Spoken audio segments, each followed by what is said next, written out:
신약성경 갈라디아서 제5장 5장입니다. 갈라디아서 제5장 22절과 23절입니다.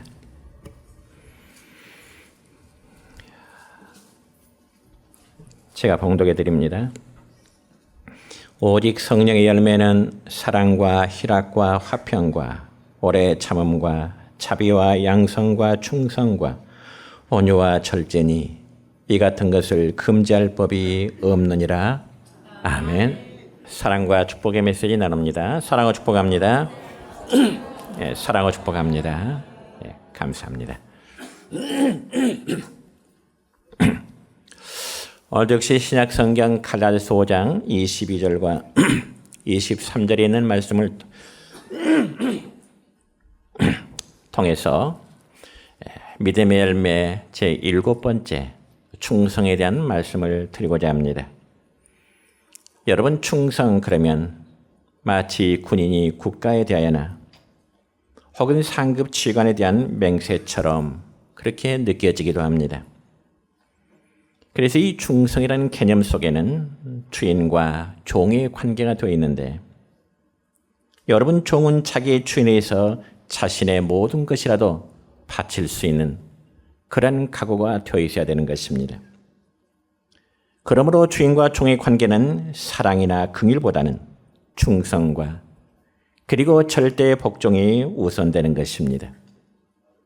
그래서 성경에 보니까 이러한 사실을 너무나 잘 알고 있던 사도 바울은 고린도 교회 성도들에게 우리 모두가 예수 그리스도의 일꾼임을 강조하면서 고린도전서 4장 2절의 말씀을 보면 이러한 말씀을 주고 있습니다. 함께 읽습니다.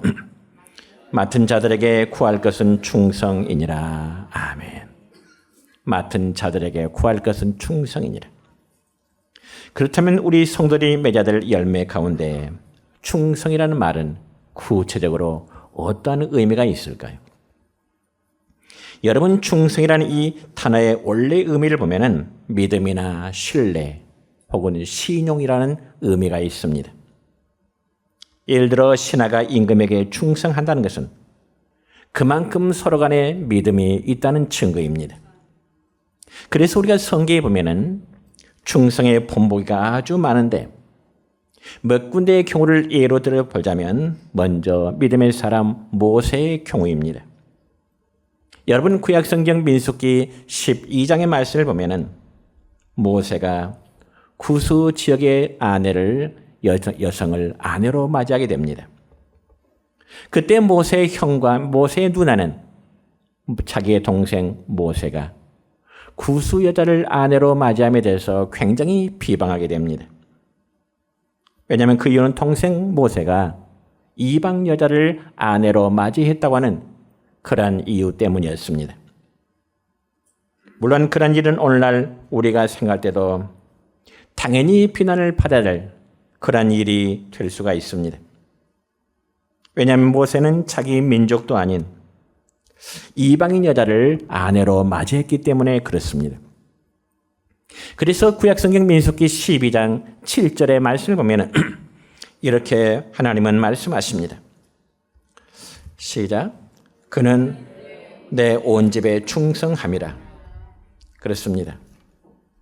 어떻게 보자면 모세는 우리가 생각하더라도 자기의 형이나 그리고 자기의 누나로부터 비난을 받아 함에도 불구하고 하나님 모세를 향해서 말씀하시기를 그는 내 온 집에 참으로 충성한 자라 그렇게 말씀하십니다. 비록 형과 누나가 볼 때는 동생 모세가 이방 여자를 아내로 맞이함이 율법을 거스리는 잘못된 행위이기 때문에 비난과 책망을 받아야 마땅함에도 불구하고 하나님은 모세를 향하여 내 온 집에 충성된 자라 그렇게 말씀하십니다. 뿐만 아니라 우리가 성경엔 다윗이라는 사람도 마찬가지입니다. 다윗은 자기가 섬기는 왕 사울 왕에게 참으로 충성의 모범을 보인 사람입니다. 여러분, 특별히 구약성경 사무엘 하의 말씀을 보면 다윗은 여러 차례 자기를 죽이려고 하는 사울 왕을 역으로 죽일 수 있는 그러한 기회가 여러 차례 있었습니다. 한 예를 들어서 우리가 구약성경 사무엘상 26장의 말씀을 보면은 다윗은 사울의 칼날을 피하여 십이라는 광야에 숨어 있게 됩니다. 그런데 당시의 왕이 사울왕은 3,000명의 군사들을 거느리고 다윗을 잡기 위해서 완전히 포위하게 됩니다. 그러자 다윗은 그날 밤에 아비새라는 부하를 데리고 사울의 군대들이 진을 치고 있는 곳에 가보니까 경계를 서고 있는 군사들이 하나같이 다 깊은 잠에 졸고 있는 것입니다. 그래서 다윗의 부하인 아비새가 말하기를 장군님, 지금이야말로 절호에 찬습니다. 저 그저 한마디의 명령만 내리신다면 제가 당장 창을 들어서 장군님의 원수를 죽이되 두 번 찔 것도 없이 단번에 저 사울왕의 생명을 끊겠습니다. 여러분, 어쩌면 다윗의 입장에서는 자기를 잡아 죽이려고 군대를 이끌고 온 사울왕, 자기의 부하 아비새가 사울왕을 죽이는데 절호에 찬습니다. 말 한마디면 당장 네가 가서 사울왕을 죽이라, 그렇게 명령을 내릴 수 있습니다. 그럼에도 불구하고 다윗은 아비새에게 이렇게 말합니다. 사무엘상 26장 9절의 말씀입니다. 시작. 다윗이 아비새에게 이르되 죽이지 말라. 누구든지 손을 들어 여호와의 기름 부음을 받은 자를 치면 죄가 없겠느냐. 아멘. 다윗은 자기를 잡아 죽이려고 쫓아온 그 사울왕의 군대들을, 오히려 사울왕의 생명을 죽일 수 있는 기회가 있지만은 아비새야, 그러면 안 돼. 여호와께서 기름 부음을 받는 그 사울왕을 죽이면 안 된다. 그러면서 죽일 수 있는 자를 살렸다는 증거물로 사울왕의 곁에 있는 창과 물병만을 가져오게 되는 것입니다.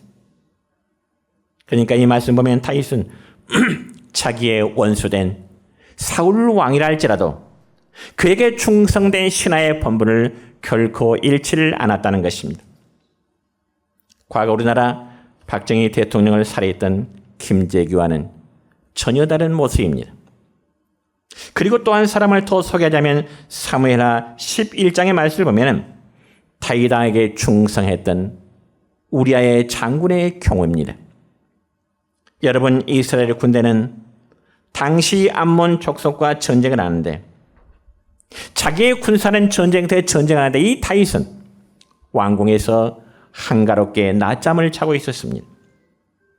그러고 나서 오후쯤 일어나 왕궁의 지붕을 거닐다 보니까 저 건너편에 한 여인이 목욕을 하고 있는 그 모습을 보게 됩니다.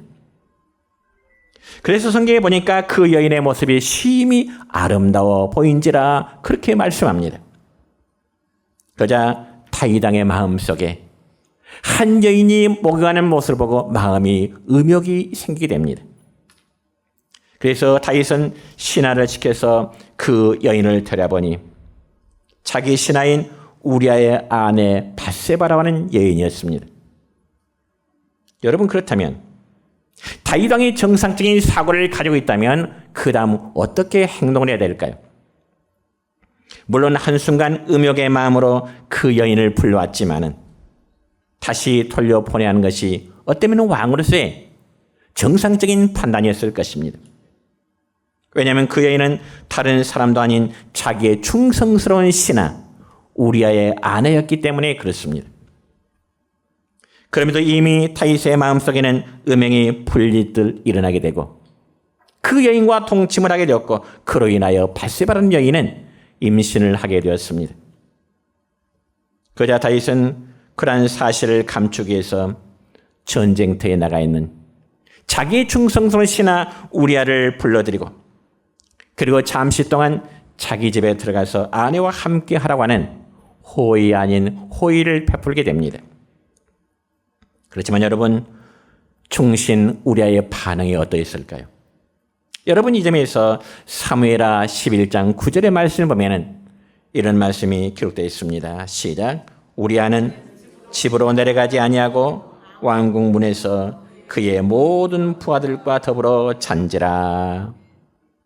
왕은 우리아 장군을 통해서 너의 집에 가서 아내와 함께 잠자리를 하도록 그렇게 명했음에도 불구하고 오히려 우리아 장군은 그렇지 아니하고 왕궁 문지방에서 잠자게 된다. 그리고 사무엘하 11장 11절에 보면 또 이렇게 말합니다. 시작. 내가 어찌 내 집으로 가서 먹고 마시고 내 처와 같이 자리이까? 내가 이 일을 행하지 아니하기로 왕의 살아계심과 왕의 혼후 살아계심을 두고 맹세하나이다. 아멘. 즉 이 말은 우리아 장군의 입장에서 지금 자기의 부하들은 전쟁 중에 있는데 어찌 자신만 아내를 품고 편히 잘 수 있겠느냐는 것입니다. 그렇습니다. 이 세상에 이보다 더 충성된 신하가 어디 있겠습니까? 이처럼 성경에 보면 하나님께 대한 충성과 그리고 왕에 대한 충성의 좋은 모범들이 여러 군데에 기록되어 있습니다. 그렇다면 오늘날 우리 성도는 충성에 대한 말씀을 과연 어떻게 이해해야 될까요? 첫째로 진정한 충성은 죽기까지 하는 것임을 성경에서는 말씀하고 있습니다. 여러분 앞에서 말씀을 드렸듯이 이 충성이라는 말은 헬라어 언어에 보면 피스토스라는 단어인데 이 뜻은 곧 믿음이라는 말로 성경에 번역됩니다. 우리말의 충성이 이 성경 원문에는 피스토스, 즉 믿음이라는 단어로 기록되어 있다는 말이죠. 여러분, 믿음이라는 것이 무엇일까요? 믿음은 상황과 형편에 상관없이 끝까지 그리고 변함없이 하나님을 신뢰함이 바로 바른 믿음인 줄 믿습니다. 그래서 우리 모두가 아니라 해도 신실하신 하나님의 말씀을 끝까지 신뢰하며 사는, 아니 죽음조차도 근접할 수 없는 것이 바로 성도의 믿음인 것임을 여러분 믿으시기를 축원합니다. 그러므로 이러한 믿음을 가졌기에 초대교회로부터 지금까지 수많은 성도는 희생과 순교의 죽음을 결코 두려워하지 않았던 것입니다. 여러분, 충성도 마찬가지입니다. 여러분, 충성은 단순히 동조하거나 존중한다는 의미를 뛰어넘어서 죽기까지 모든 것을 걸고 헌신하는 것이 바른 충성인 것입니다. 여러분, 역사적으로 볼 때 서기 79년 8월 24일 저 이탈리아 나라 폼페이 시는 그 근처에 있는 베수비우스 산이 화산으로 인해서 폭발한 적이 있습니다. 그리고 인근에 있는 폼페이시 전체를 완전히 이 화산재가 2m 두께로 완전히 하나의 도시를 덮어버렸습니다. 그러자 후대의 고고학자들이 폼페이라는 그 시를 발굴하기 시작했는데 당시에 급박했던 상황을 말해주시 사람들의 모습은 하나같이 아비규환 그 자체였습니다. 그런데 그 가운데 발굴자들의 가슴을 뭉클하게 한 사람의 시신이 발굴되는데 그 시신은 다름이 아니라 폼페이 성문을 지키는 하나의 보초병이었습니다. 그런데 그는 화산 폭발로 인해서 모든 사람들이 지금 아비규환이 되어 있는 아비규환에 대해서 살고자 발버둥치는 그 속에서도 이 성문 지키면은 성문 앞에서 부동의 자세로 서 있다가 무기를 든 채 그대로 잠들어 있는 그러한 모습으로 발견되었습니다. 저는 그 폼페이시를 이제 여행하면서 직접 그 모습을 본 적이 있습니다. 그래서 여러분, 화산의 용암에서 굳어버린 그 병사의 시체가 여러분이 지금 보고 있는 저 모습의 그림입니다. 여러분 주위에 그는 어떤 환경과 여건 속에서도 흔들리지 아니하고 자기가 맡은 일에 목숨을 걸고 그리고 책임을 다하는 바람이 사람이 바로 충성된 사람인 줄 믿습니다. 그래서 그렇게 일하는 자는 남들이 알아주든 그리고 몰라주든 결코 중요하게 생각하지 않습니다. 그저 은밀히 보시는 하나님께서 알아주신다는 그 생각만을 가지고 있기 때문에 환경에서 흔들리지 않고요. 맡겨진 일에 최선을 다할 뿐인 것입니다. 여러분, 우리나라의 역사 가운데도 조선시대 5대 왕인 문종왕이 죽게 될 때 그의 아들 단종이 13살의 나이로 아버지의 왕위를 받아서 왕위에 오르게 됩니다. 그러자 세종의 둘째 아들인 수양대군은 그 왕이란 야심을 가지고 단종왕 즉위 3년 만에 단종을 몰아내고 자기가 왕위에 오르게 됩니다. 그러니까 오늘날로 말하자면 쿠데타를 일으켜서 왕권을 빼앗아버린 사건이죠. 그러나서 그는 단종의 뒤를 이어서 세조라는 이름으로 제7대 조선왕에 등극하게 됩니다.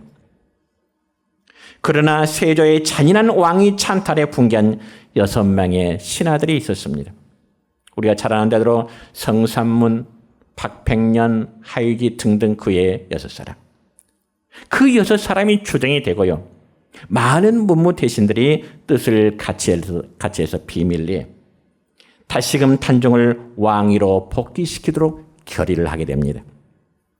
그런데 여러분, 그러한 계획들은 그 뜻을 이루기도 전에 함께 거사를 꾸렸던 사람 중에 한 사람이 자기 장인에게 그러한 거사들을 이야기하게 됩니다. 단종을 다시금 왕위에 복귀시키도록 하던 분위기들.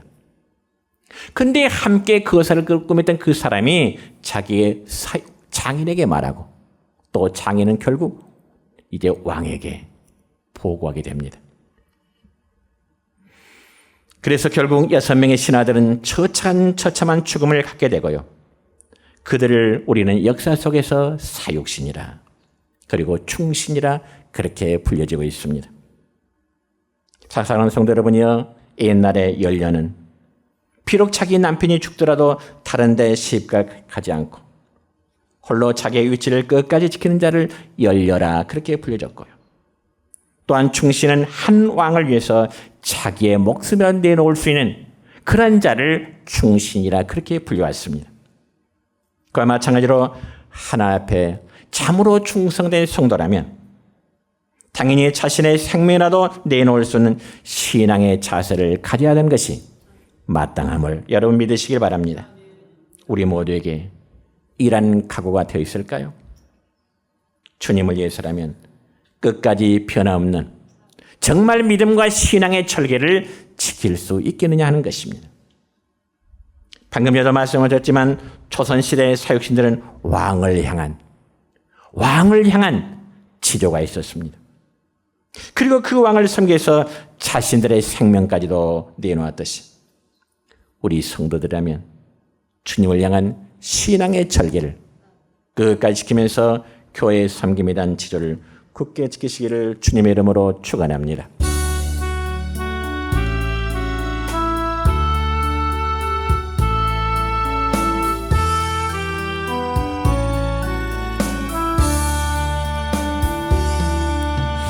주님께 귀한 것 드려 젊을 때 힘 다하라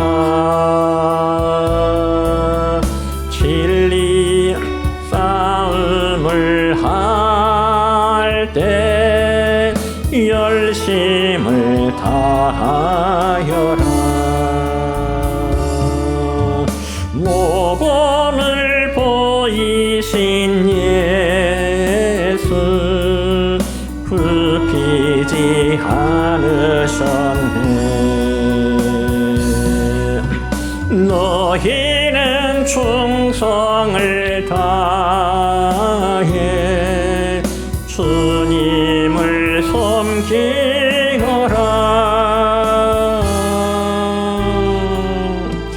주님께 귀한 것 드려 젊을 때 힘 다하라 구원의 갑주를 입고 끝까지 싸워라. 두 번째로 진정한 충성은 지극히 작은 일에까지도 충성하는 것입니다.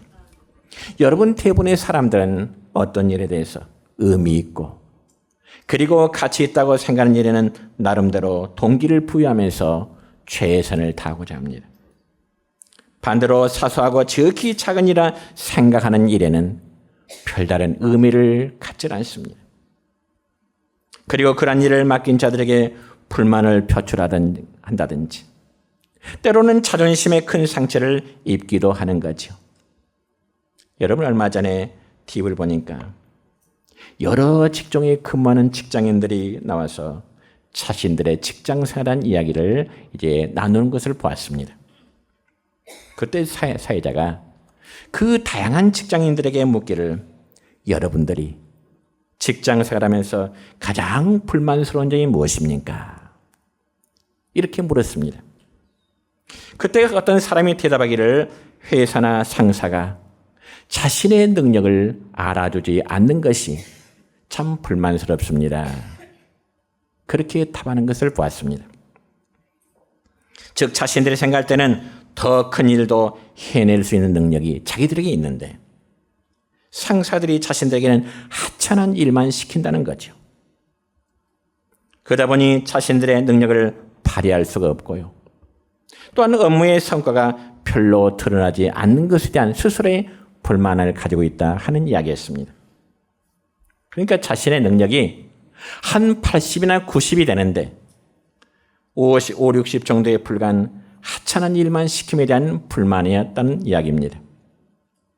그러면 과연 그런 생각이 올바른 생각일까? 혹시 여러분 가운데도 교회 안에서 여러분의 능력을 알아주지 않음에 대한 불만을 가지고 계시는 분 안 계시는지요? 그렇다면 과연 그런 불만의 생각이 옳은지 우리가 성경의 내용을 한번 살펴볼까요? 여러분, 신약성경 마태복음 25장의 말씀을 보면 예수님께서 말씀하신 세 종류의 비유가 나옵니다. 첫째는 달란트의 비유가 나오고요. 두 번째는 10처녀의 비유가 나오고요. 세 번째는 염소의 비유가 나옵니다. 그런데 그 세 가지의 비유 가운데 첫 번째 달란트 비유는 하나님께서 오늘날 우리 성도를 개개인의 재능에 따라 여러 가지의 은사를 주심에 대한 내용의 말씀입니다. 그리고 언젠가는 반드시 하나님 앞에 계산을 하게 된다는 전제가 제시되고 있습니다. 그래서 5 달란트를 받아서 그것으로 장사를 해서 배를 남긴 사람이나 그리고 2 달란트를 받아서 배를 남긴 사람에게 주님은 어떻게 말씀하신가요? 착하고 충성된 종아, 네가 작은 일에 충성하여 노라. 작은 일에 충성하여 노라. 그렇게 말씀하십니다. 그런 반면에 1 달란트를 받아서 주인 앞에 달랑 1 달란트를 내보인 그 종에게는 어떻게 이야기한가요? 악하고 게으른 종이라는 책망을 듣고 결국 주인으로부터 내어 쫓김을 당하게 되는 것입니다. 그러면 1 달란트 받은 자가 주인에게 받은 그 1 달란트를 그대로 내놓은 이유가 무엇일까요? 5 달란트를 받은 사람이나 2 달란트 받은 사람이나 그것을 장사해서 배를 남기는데 왜 1 달란트를 받은 사람은 주인 앞에 1 달란트 그대로 내보였을까요? 그것은 바로 지극히 작은 것을 소홀히 여겼기 때문에 그렇습니다. 여러분, 교회 안에서도 마찬가지입니다. 교회의 작은 부분의 일을 섬기는 성도가 충성된 성도요, 충성된 직분자이지 여러분 교회 안에서 생색을 내는 일을 하기 위한 섬김은 절대로 충성과 그리고 헌신이 아닌 자기 과시에 불과한 것입니다. 여러분, 바닷물은 강물이 모여야 바닷물이 이루어지게 됩니다. 강물은요, 시냇물이 모아져야 강물이 이루어지게 됩니다. 시냇물은요, 여기저기서 조금씩 모여진 물줄기가 모여서 시냇물이 이루어지게 되는 거죠. 그래서 여러분, 우리가 신약성경 누가복음 16장 10절의 말씀 보면 주님은 이런 말씀을 우리에게 주십니다. 시작. 지극히 작은 것에 충성된 자는 큰 것에도 충성되고 지극히 작은 것에 불의한 자는 큰 것에도 불의하니라. 아멘. 지극히 작은 것에 불의한 자는 큰 것에도 불의하고요.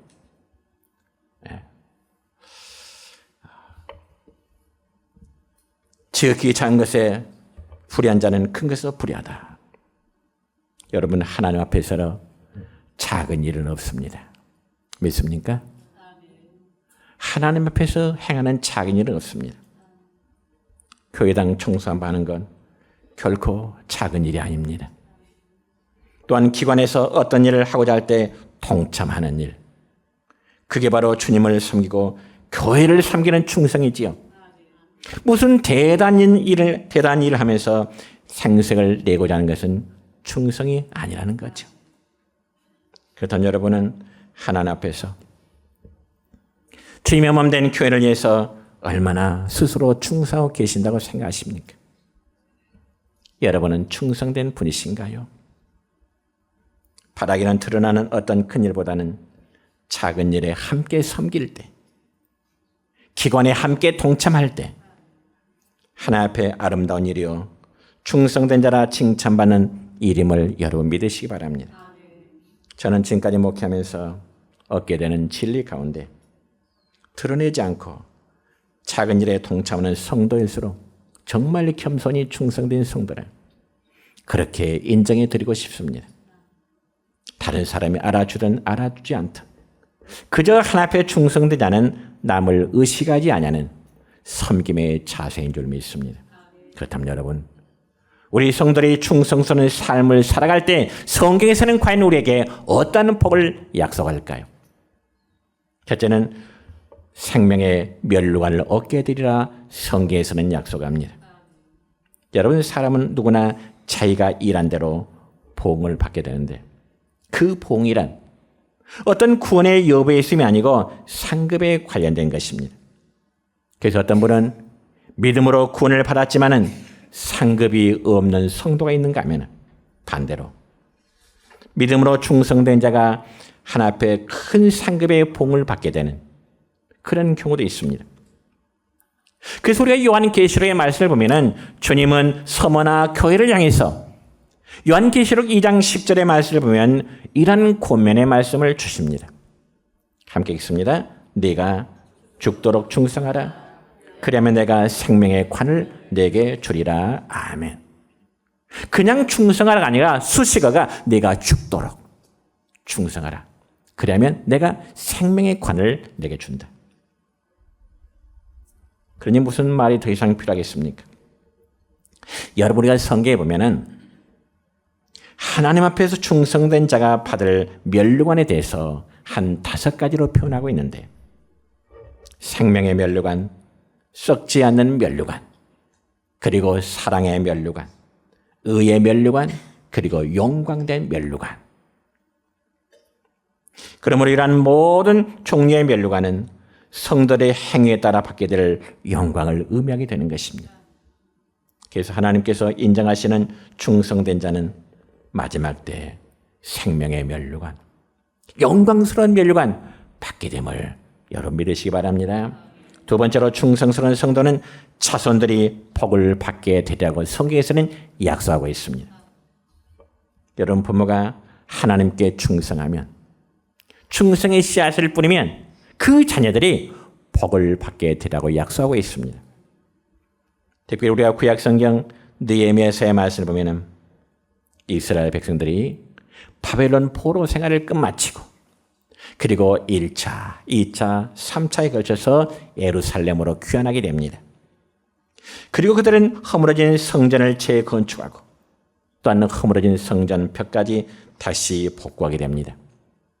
그러고 나서 느헤미야는 모든 백성들을 모아놓고 하나님의 말씀인 율법책을 낭독하면서 다시금 여호와를 향한 신앙에 회복할 것을 촉구합니다. 여호와의 율법책을 모든 백성들 앞에서 읽으면서 과거의 신앙을 다시금 회복하도록 촉구해요. 그러면 백성들의 반응이 어떠했을까요? 이 점에서 느헤미야 8장 6절의 말씀 보면 이렇습니다. 시작. 모든 백성이 손을 들고 아멘 아멘 하고 응답하고 몸을 굽혀 얼굴을 땅에 대고 여호와께 경배하니라. 아멘. 느헤미야가 백성들에게 여호와의 율법을 읽으면서 백성들의 신앙을 다시금 회복할 걸 촉구할 때 그 님의 율법을 듣는 모든 백성들이 아멘, 아멘 하면서 몸을 굽혀서 그들이 이제 땅에 대고 여호와께 경배하더라. 그러자 하나님께서도 모든 백성들에게 약속하신 말씀이 있는데요. 느헤미야서 9장 8절의 말씀 볼까요? 이렇습니다. 시작. 그의 마음이 주 앞에서 충성됨을 보시고 그와 더불어 언약을 세우사 가나안 족속과 헷 족속과 아모리 족속과 브리스 족속과 여부스 족속과 기르가스 족속의 땅을 그의 씨에게 주리라 하시더니 그 말씀대로 이루시니라. 아멘.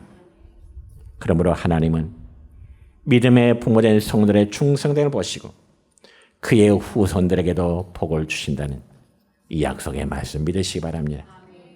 그렇다면 여러분은 여러분 자신의 후손들을 위해서 하나님 앞에 어떤 충성된 삶을 살아 계신가요? 한 번쯤 고민해 볼 필요가 아닐까요? 그래서 저는 이렇게 생각해 보고 싶습니다.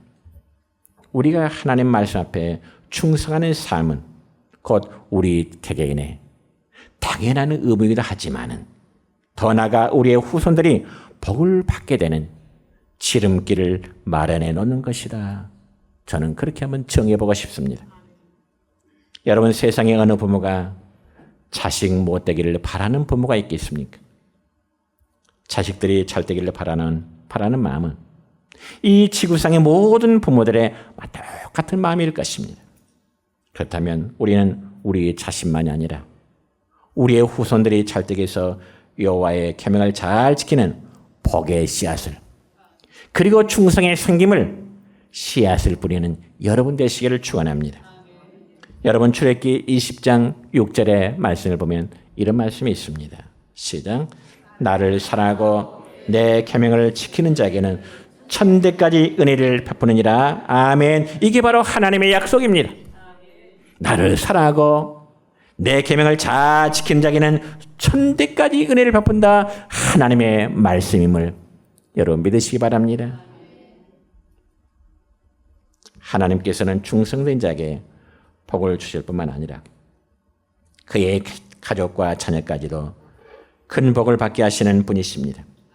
그래서 앞에서도 말씀을 드렸듯이 마태복음 25장 기록된 달란트의 비유 중에서 주인을 충성스럽게 섬겼던 5달란트 받은 종과 2달란트 받은 종에게 주인이 하는 말은 무엇인가요? 주인의 즐거움에 참여할지어다. 주인의 즐거움에 참여할지어다. 여러분, 잔치에는 즐거움이 있어야 하듯이 우리 성도의 마지막 날 펼쳐질 주님 나라 잔치는 하나 앞에 충성된 자만이 누릴 수 있는 영광임을 믿으시기 바랍니다. 이제 말씀했습니다. 사람들은 이 충성의 미덕을 참 재미없고 때로는 비굴한 것으로 생각하기 쉽습니다. 그러나 충성이야말로 하나님을 향한 우리의 신앙을 신앙되게 하는 가장 중요한 신앙의 열매임을 여러분 꼭 기억하시기 바랍니다. 그럼 우리 모두는 하나님의 나라와 복음을 위하여 충성의 열매를 맺는 성도 여러분 되시기를 우리 주님의 이름으로 축원합니다.